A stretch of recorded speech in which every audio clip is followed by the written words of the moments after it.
Hey guys, so I was scrolling through Facebook kakatapos ko lang kasi maglaro ng Red Dead Redemption 2. Nag-stream din ako dun sa kabilang channel ko. But I was scrolling through Facebook after that and then I came into this video or post from Joseph Sabilio or commonly known as Ongart. I think he's a Bisaya vlogger. I think based siya sa Cebu. I'm not really a follower of this guy but he's popular online and he does pretty well thought and nice videos as well. So what I wanted to talk about specifically this video right here, play natin.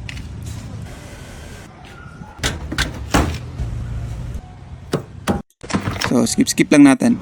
Possibly nakita nyo na din to, and then if not, you can go ahead and check his profile. Dito to eh. So bilisan natin, skip lang natin Sayo-sayo siya.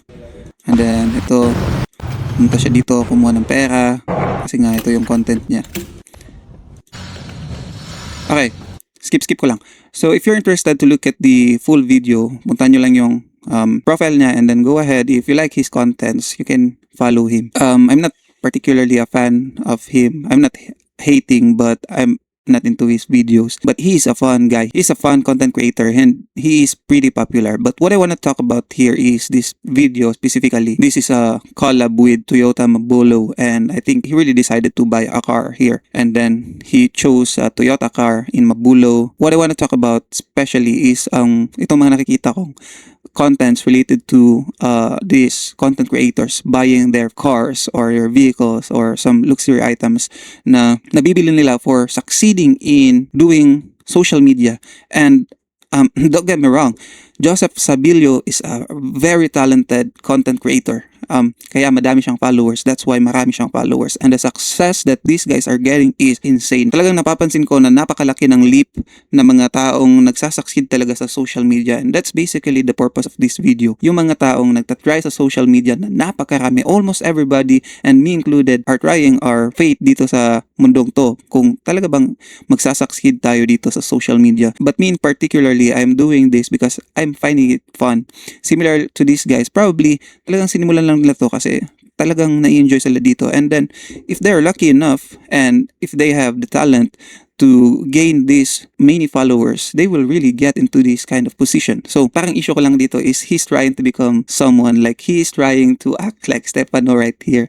And I don't know if how Stefano will react to this, if he will really react to this video from Joseph Sabilio, but it has some kind of similarity with Stefano's, his own creativeness, he said. So dito, bumili siya ng sasakyan.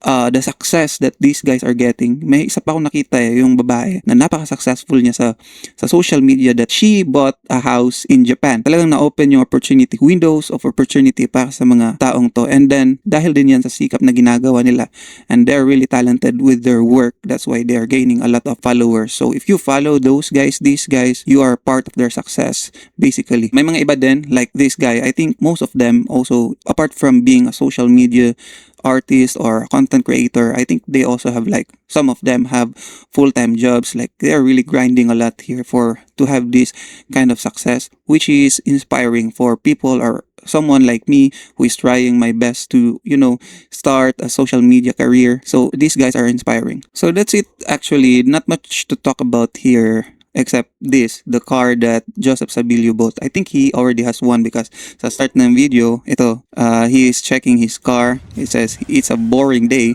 He's checking his car and then parang marami na sira, so he decided to buy a new one.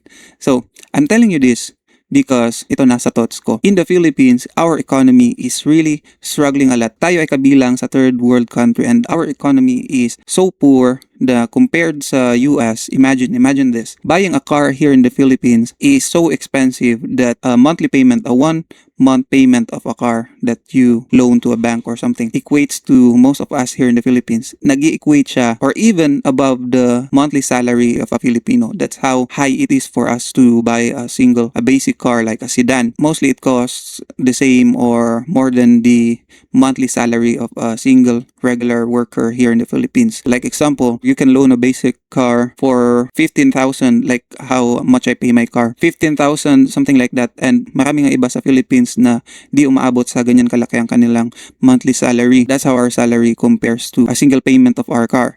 But if example natin yan sa US, I looked it up before. You can look it up to yourself also to proof check. So, nakita ko na if you're living in the US and you're working right there, ang salary mo, let's say for example, that equates to 80,000 Philippine peso. Yan yung salary mo sa US. You can now get a car and then start to pay it monthly with 15,000, like how much I pay my car. With 80k, marami pang matitira sa'yo. You can really own a car if your salary is equivalent to the basic salary in the US. You can really own a car there. But the price of the Philippine cars here is almost the same dun sa prices ng cars na nasa US. Like for example, if a brand new sedan here costs, let's say 900,000, sa US, ang equivalent na value ng the same car na yan, the same unit, the same model of car, ang value ng car na yan is almost the same dun sa US. Let's say above lang ng konti, like let's say 100,000. So the car there, that same car there cost like 1,000,000 compared to us here 900,000. So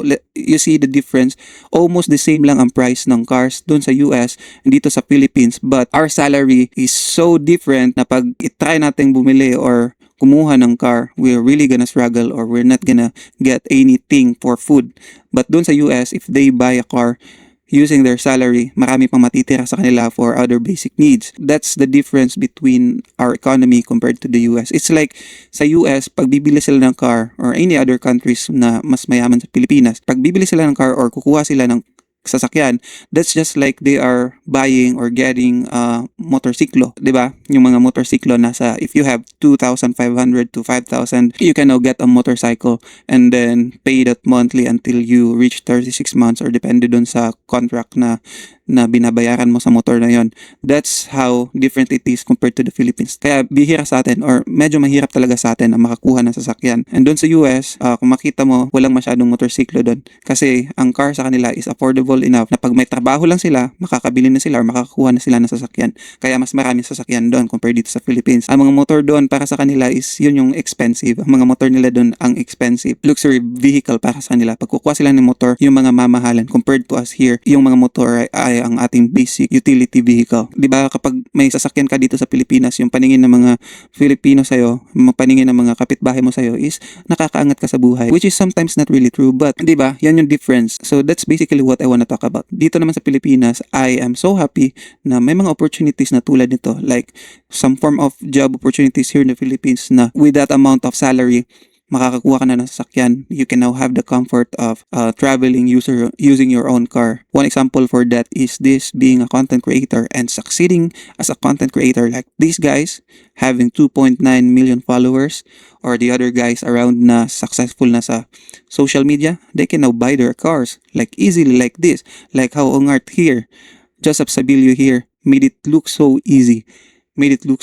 So yeah, just keep grinding, but grind smart and don't forget to rest. That's the most important thing in the world. And don't forget na pag nag-rest ka, you keep thinking about responsibilities. Forget all about it. If you wanna rest, just rest. Come on guys. The life we have is so short para isipin natin yung struggling a lot. So, that's it for this video actually. Short one, but I think you can get a lot from it if you think about it. So, yeah, see you guys.